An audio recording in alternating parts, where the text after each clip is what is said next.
You know, when I heard that Ryanair was doing $14.99 flights to America, I got all excited. I got online, booked myself a return to Kansas City, and it weren't until I got my glasses on that I see I was actually going to Lithuania, not America. But never mind, we're here now, so we'll make the most of it.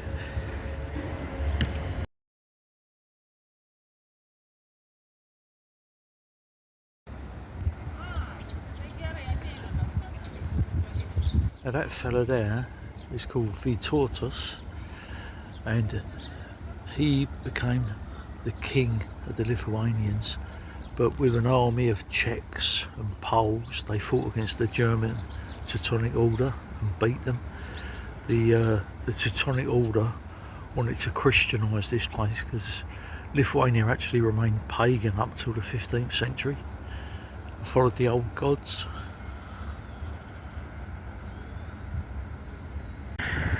This is some bridge here. I think it's called the Japanese Bridge. Beautifully decorated, all these flowers everywhere. You've got the Acropolis over there in the distance. Not the one in Athens though.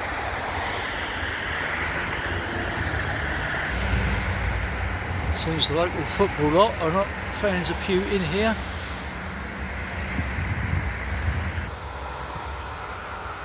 They're called the Green White Boys. Ooh. Again, I'm not sure what this is about. Obviously something to do with football.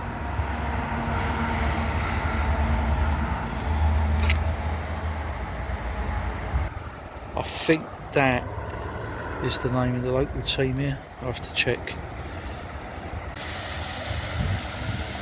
This is the thoroughfare, so just all cafes, shops and bars. Seems to go for a few miles. And then up the other end there, you've got big St Michael's the Archangel's Church. Down that one there's that bridge I've just been over.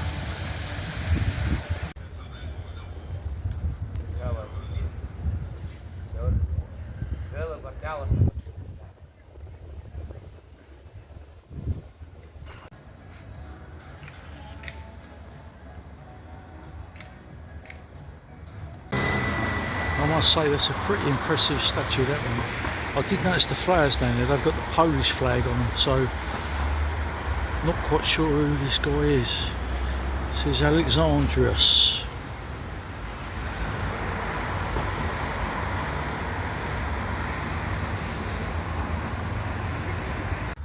I'm assuming that's a war memorial, but look how beautiful it's kept here. All these flower beds around here.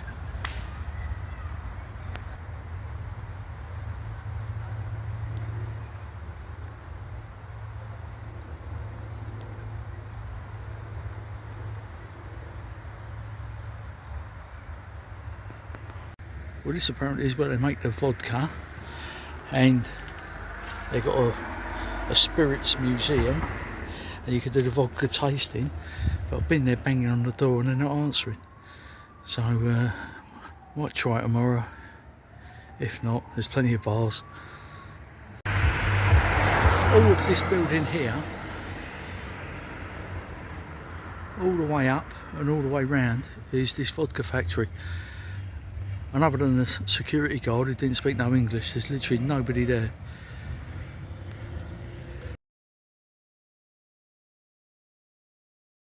I must admit, I'm quite surprised this with the old mosque with the minaret.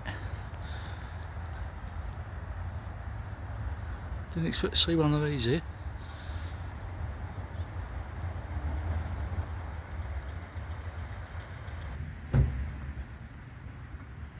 But here's the weird thing, outside there's a bin with all their prayer mats in it.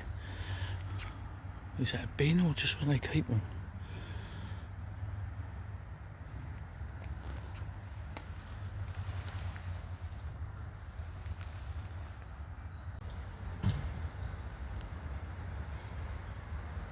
That's where I'm staying, in Kaunas City. It's on this walkway. That goes all the way down there, about a mile I think. And I've just walked down that way. It's just all it is bars and restaurants. Looks nice. Let's go and see what the hotel's like. Well, this is the room. Looks spacious enough. They've even left me a love hot chocolate. Actually, as I'm on my own, I'll get to eat 3 of them. But yeah, all big enough. Free Wi-Fi. Bathroom. Bathroom's big. Shower. All looks clean enough. Happy days. 38 quid a night with your breakfast.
So this beautiful building here is known as the House of Thunder, as it was the house of Mercurius, which was their god, who was the equivalent to our Thor or Funor.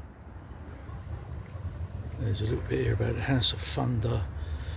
It's one of the most precious buildings, late Gothic in Lithuania. Like the house was built in the 15th century. It has gained its name because the sculpture presumably of a deity, Mercurius, was found during repairs in 1818.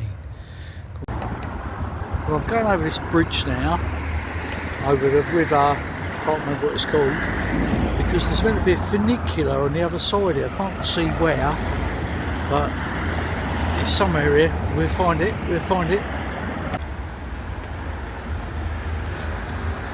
This has been running apparently since 1935, continuously. Up and down, up and down. €1 up, €1 down. Worth a go for the novelty.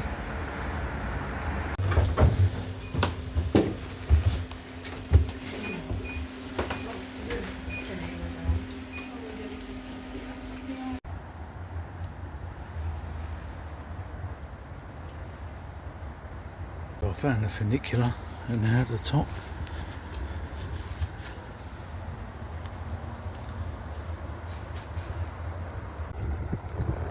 This is on the viewing platform at the top of where you get off the funicular.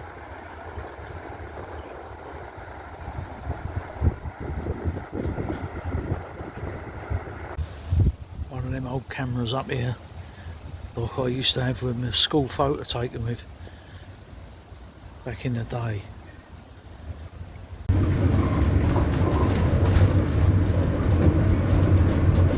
Now that bridge there, or its original incarnation, was said to be the longest bridge in the world. The reason being, they said that it took 13 days to cross it, and that was because one side was Russian and used the Julian calendar, and the other side was Prussian at the time and used the Gregorian calendar, and there was a 13-day difference. So that there was the longest bridge in the world, kind of. This part here of the town used to be very important because dead ahead there you've got 2 rivers meet. You've got the Neris there and the Numinous there, or the other way around, I can't remember, and this is where they both meet. So this point here was very important for trade and also for them to keep a watch out for being invaded. And up there, I'll show you in a sec, is an old pagan temple. Yeah, I'll say temple, is more of a shrine really. It would have obviously been a lot bigger back then, but this is where they would have given prayer and offerings to the gods for safe passage if they were going anywhere, and also to protect them from invaders. I'll say there's the one river there, 2 rivers there, second river there, and where they meet there, that triangle fork.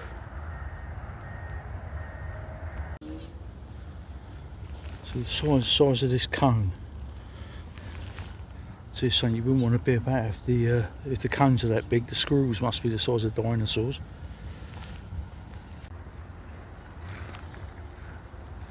This one just reminds me of when you see one of them statues with and someone's put a road cone on top of it. That's what his old helmet looks like on there. Well, this is what's left of Kaunas Castle. It was built, we're right on the river here again, so it's obviously built here as a means of protection against invasion. It was obviously a hell of a lot bigger than this when it was built, but over the years a lot of it's been destroyed and eroded away.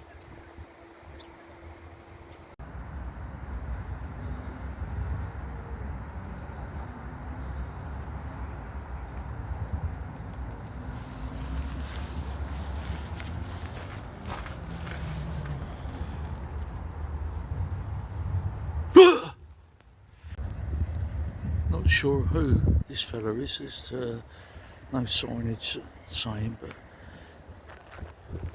this is opposite this St George's Church. It's beautiful. So the old minarets in the background there. Red tower there in front of us. You've got a lovely little wooden bridge there going over the water. And then you've got the river just down there.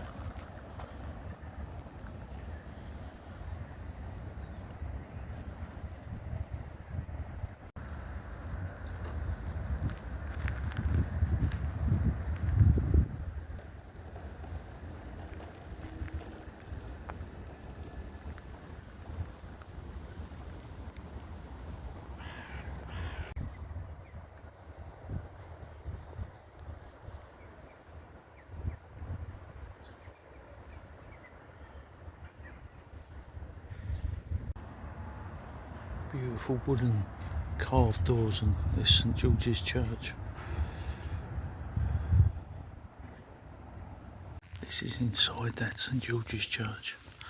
I was reading that these you've got all these frescoes up here on the top. When the Soviets took over Lithuania, they covered all these wooden panels because they thought the Soviets would destroy them because they were anti-religion. They go all round.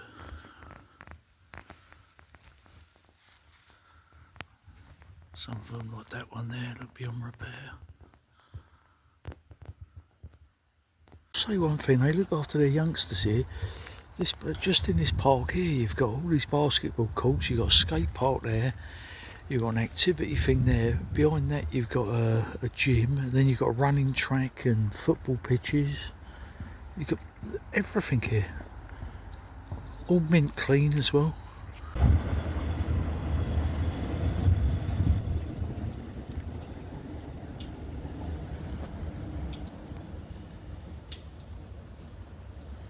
I suppose you've got to touch their noses here for luck. Not that I have ever any.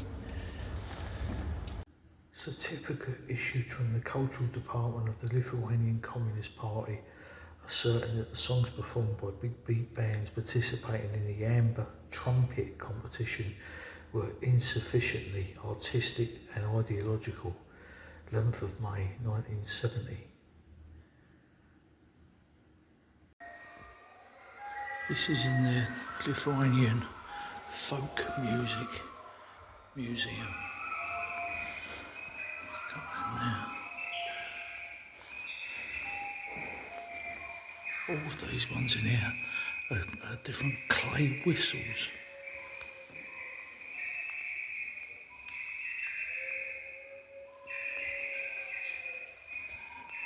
These ones here are reed pipes.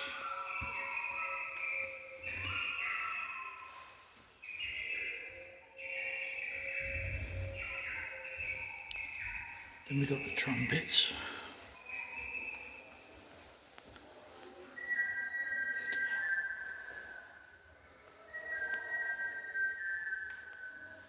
And then the whistles.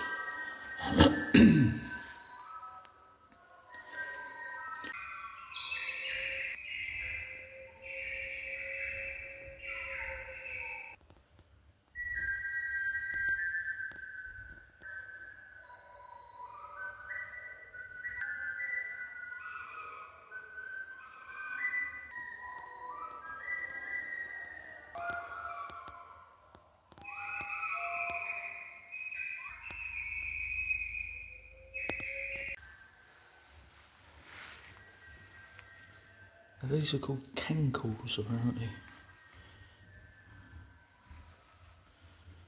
It's got a whole collection of them in here.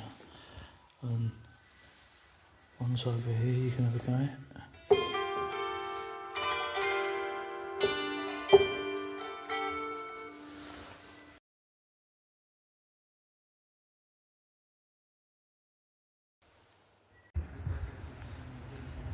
This place here is called the Courtyard Gallery. It's, I'm assuming it'd be where all the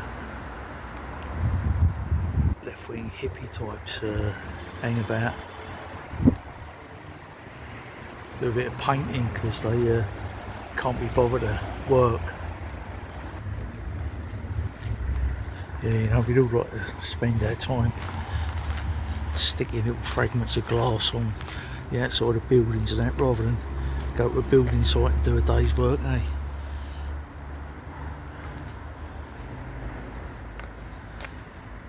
Jesus, you can just guess the type of people that do all this, can't you, eh?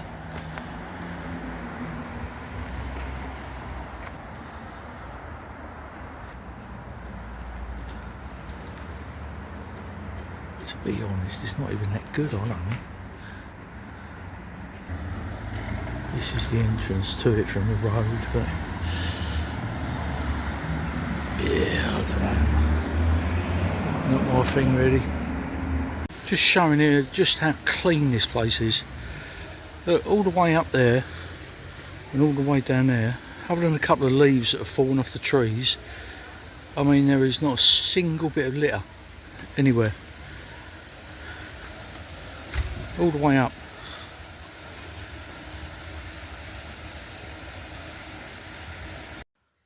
Kaunas has a very unusual museum in the city here, the Devil Museum, which is the only one in the world. There's over 3,000 different exhibits on display from all over the globe. So what I'll do is I'll upload a separate video with all this on it, because I've got quite a bit of footage and it just filled this video up too much with it. This is the Freedom Square, that's the big war museum there. And this is the monument to their independence. They've actually had independence a couple of times because they broke away from the Russians in 1918. Then in 1940 the Germans occupied them, and then in 1944 the Russians reoccupied them, and then I think it was 1990, 91 where they got their freedom back from the Russians again. And there right on the top is Lady Freedom.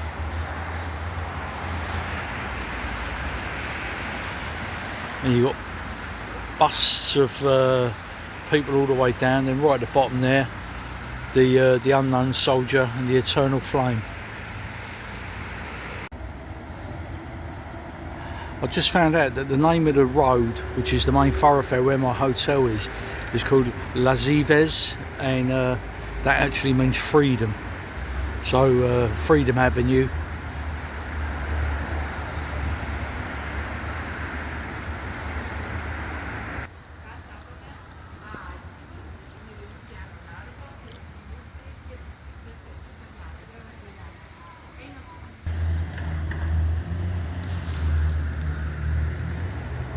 See, there are actually shells there that are holding the chains up. And I've just noticed in one of the boxes there's a St George and the Dragon.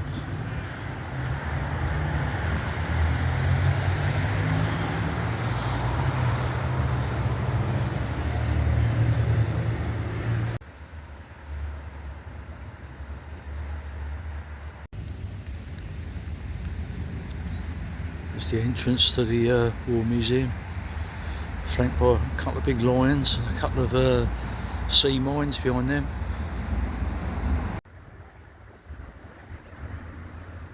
Just noticed the man standing guard up here. Zoom in on him. On the clock tower.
huge, great big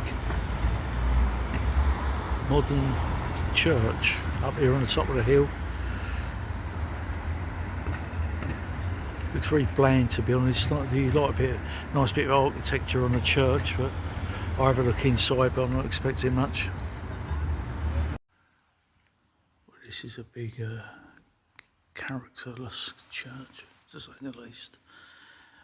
I don't think you want to come in here to pray to Jeebus.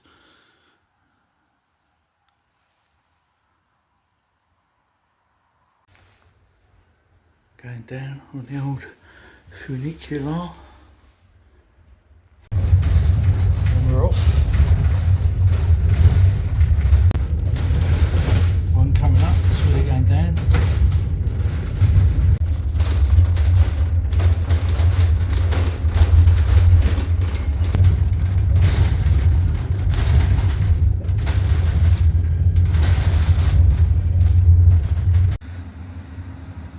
Well, this is where the local football team play. Do you know what the strangest thing is? Like, literally every lamppost in the town is covered in football stickers, and you come up here, you don't see any. There's nothing up here. I'm really surprised about that. I thought it'd be like other grounds covered in ultra stickers, but there's nothing. A club shop there, and it's around the other side of the ground.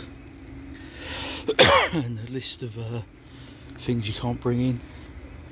You've got to leave your gun and your knife at home, your balaclava, your drugs, your drink, your lasers. Where's the fun gone out of football, eh? Another great monument. Not sure which this one's about. It looks like the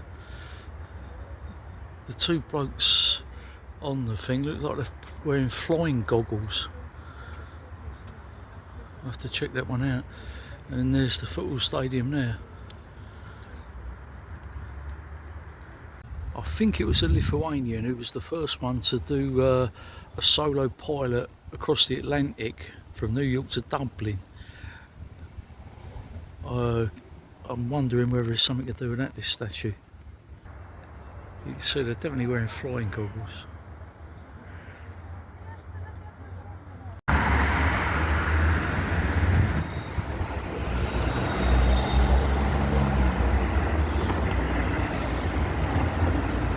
You got all this high-end fashion going down here. I'm sure you could pick a bargain up if you looked, to be honest. Nothing really takes my fancy, though, to be fair. That big building at the back there is the train station. You've actually got a few people sitting out on the pavement down there with little boxes of vegetables and that they're trying to sell.